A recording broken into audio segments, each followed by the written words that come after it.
स्वागत है आप सभी का आपके अपने YouTube channel Dhanuraj short hand academy steno classes में। दोस्तों, आज का हमारा डिक्टेशन है हिंदी आशुलिपि श्रुत लेखन dictation OP Shukla ITI Hindi dictation गति 80 शब्द प्रति मिनट। तो आइए स्टार्ट करते हैं आज के डिक्टेशन 5 सेकंड बाद।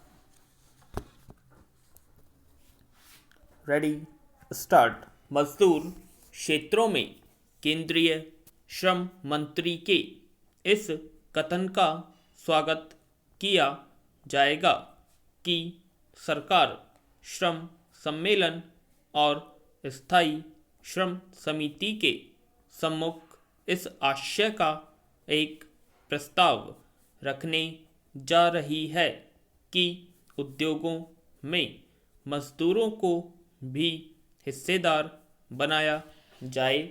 भारत एक लोकतांत्रिक समाजवादी देश है।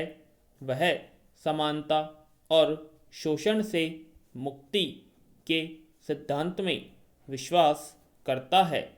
इसलिए यदि प्रस्ताव को स्वीकार कर लिया जाता है और उसके अनुसार औद्योगिक नीति का गठन किया जाता है तो इससे अधिक अच्छी और क्या बात हो सकती है।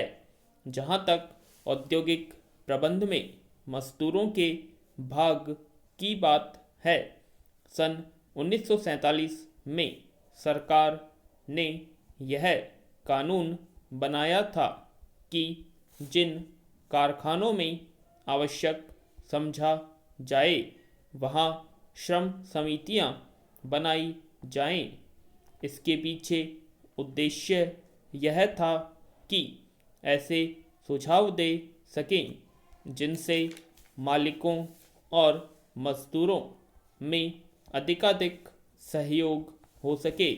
उनको कोई विशेष लाभ नहीं हुआ और यही कारण था कि उसके 10 साल बाद एक त्रिपक्षीय वार्ता एवं अध्ययन के बाद मालिक मजदूरों द्वारा संयुक्त प्रबंध समितियों के निर्माण का विचार रखा गया। राज्य और केंद्र की सरकार द्वारा इस विचार के प्रचार के बावजूद यह विचार जड़ नहीं पकड़ पाया। यद्यपि उनका कार्यक्षेत्र निर्धारित कर दिया गया था, किंतु राष्ट्रीय श्रम आयोग इस परिणाम पर पहुंचा कि जहां ये समितियां कायम की गई वहां उद्देश्य पूर्ति में कोई सफलता नहीं मिली। स्वयं श्रम मंत्री ने यह प्रकट किया कि केवल 35 सरकारी उद्योगों में इस प्रकार की संयुक्त प्रबंध समितियां कायम हो सकी और उनका काम बहुत निराशाजनक रहा। औद्योगिक लोकतंत्र की दिशा में वह एक कदम था, परंतु वह आगे न बढ़ सका। विराम। अब पुनः कुछ दिन पूर्व श्रम मंत्री ने घोषणा की थी कि सरकार ने उद्योगों के प्रबंध में मजदूरों को शामिल करने का निश्चय किया है और इसके लिए प्रशासन सुधार आयोग की सिफारिश के अनुसार कारखाने के निदेशकों में से एक मजदूरों का प्रतिनिधि रखेगी। अब उन्होंने श्रम मंत्रालय के बजट अनुदान पर हुई बहस का जवाब देते हुए न केवल यह बात दोहराई है, अपितु यह संकेत भी दिया है कि उद्योगों में मजदूरों की हिस्सेदारी की योजना भी सरकार के दिमाग में है।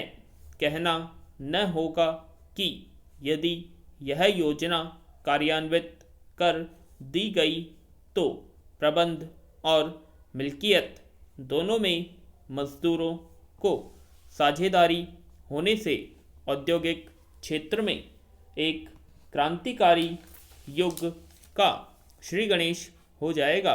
पैरा निजी क्षेत्र के उद्योग इस योजना का स्वागत नहीं कर सकते हैं क्योंकि इससे उनके मालिकों के लाभ को चोट पहुंच सकती है। पूर्ण विराम। तो दोस्तों ये थी हमारी आज की ओपी शुक्ला ITI की हिंदी डिक्टेशन, जो कि 80 शब्द प्रति मिनट की गति से बोली गई थी। आशा करते हैं आप सभी को डिक्टेशन पसंद आएगी, तो प्लीज़ कमेंट बॉक्स में कमेंट करें और चैनल को लाइक, शेयर और सब्सक्राइब करें। धन्यवाद।